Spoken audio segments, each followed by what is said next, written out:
Apakah kamu pernah bepergian antar kota dalam satu hari? Atau mungkin mudik lebaran?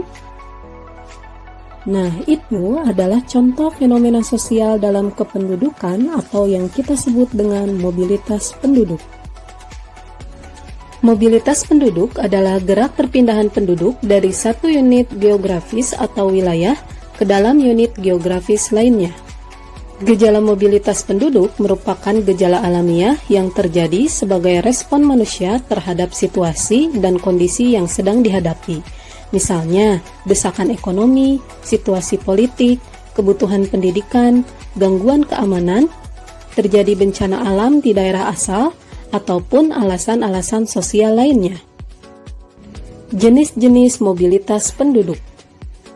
Proses pergerakan penduduk dapat dibedakan menjadi dua, yaitu permanen dan non-permanen. Mobilitas non-permanen adalah pergerakan penduduk dari satu wilayah ke wilayah lain yang bersifat sementara atau tidak bertujuan menetap dalam waktu yang lama. Berdasarkan lamanya waktu di tempat tujuan, mobilitas non-permanen juga dibedakan menjadi dua. Komutasi yaitu bentuk mobilitas penduduk non-permanen secara ulang-alik atau pergi pulang tanpa menginap di tempat yang dituju. Atau dengan kata lain, waktu yang dibutuhkannya kurang dari 24 jam. Orang yang melakukan proses komutasi dinamakan komuter atau penglaju. Contohnya, orang-orang yang tinggal di Bogor namun bekerja di Jakarta melakukan perjalanan menggunakan KRL Jabodetabek untuk bekerja setiap hari di Jakarta dan kembali pulang ke Bogor di hari yang sama. Sirkulasi yaitu jenis mobilitas penduduk non-permanen tetapi sempat menginap di tempat tujuan atau mobilitas non-permanen musiman. Orang yang melakukan sirkulasi dinamakan sirkuler. Contohnya, orang-orang yang pergi mudik ke kampung halaman masing-masing ketika libur lebaran dan menetap di sana selama beberapa hari. Mobilitas permanen adalah pergerakan penduduk dari satu wilayah ke wilayah lain yang bersifat menetap dalam jangka waktu yang lama. Orang yang melakukan migrasi disebut migran. Terdapat dua jenis mobilitas permanen, yaitu migrasi internasional dan migrasi internal. Migrasi internasional yaitu migrasi dari satu negara ke negara lain. Migrasi internasional dapat dibedakan menjadi tiga, yaitu imigrasi, emigrasi, dan remigrasi. Imigrasi yaitu proses masuknya migran ke negara tujuan. Emigrasi yaitu proses keluarnya migran dari negara asal. Dan remigrasi yaitu proses kembalinya migran ke negara asalnya setelah pindah dan menetap di negara tujuan.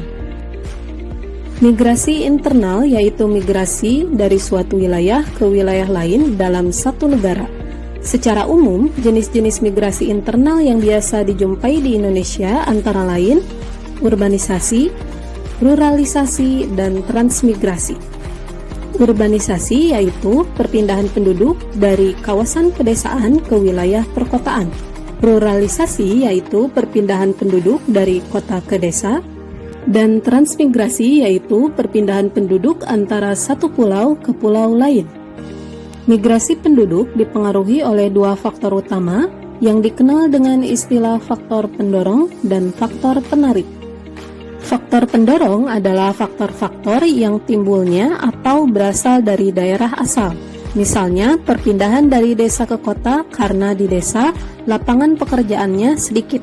Beberapa faktor pendorong lainnya adalah kurangnya lapangan pekerjaan di daerah asal, sumber-sumber alam semakin berkurang, baik itu pertanian atau tambang misalnya, alasan pekerjaan atau perkawinan, kemudian bencana alam, gempa bumi, banjir, wabah penyakit, dan lain-lain.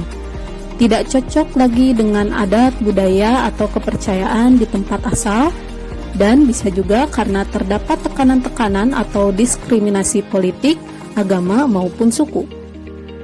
Faktor penarik adalah faktor-faktor yang timbulnya atau berasal dari daerah tujuan. Misalnya, perpindahan dari desa ke kota karena di kota memiliki fasilitas sarana dan prasarana yang lebih baik, atau memiliki kesempatan pekerjaan yang lebih baik dengan upah tinggi. Beberapa faktor penarik antara lain, kesempatan mendapatkan pendapatan yang lebih baik, kesempatan mendapatkan pendidikan yang lebih baik atau tinggi, rasa bangga di tempat baru, pekerjaan yang lebih baik atau cocok, keadaan lingkungan lebih menyenangkan, banyak hiburan, fasilitas sekolah, perumahan, dan lain-lain. Terdapat kerabat atau saudara di tempat tujuan. Nah, itulah pembahasan mengenai fenomena dalam kependudukan yang kita sebut dengan mobilitas atau pergerakan penduduk. Sampai jumpa di pembahasan materi geografi lainnya.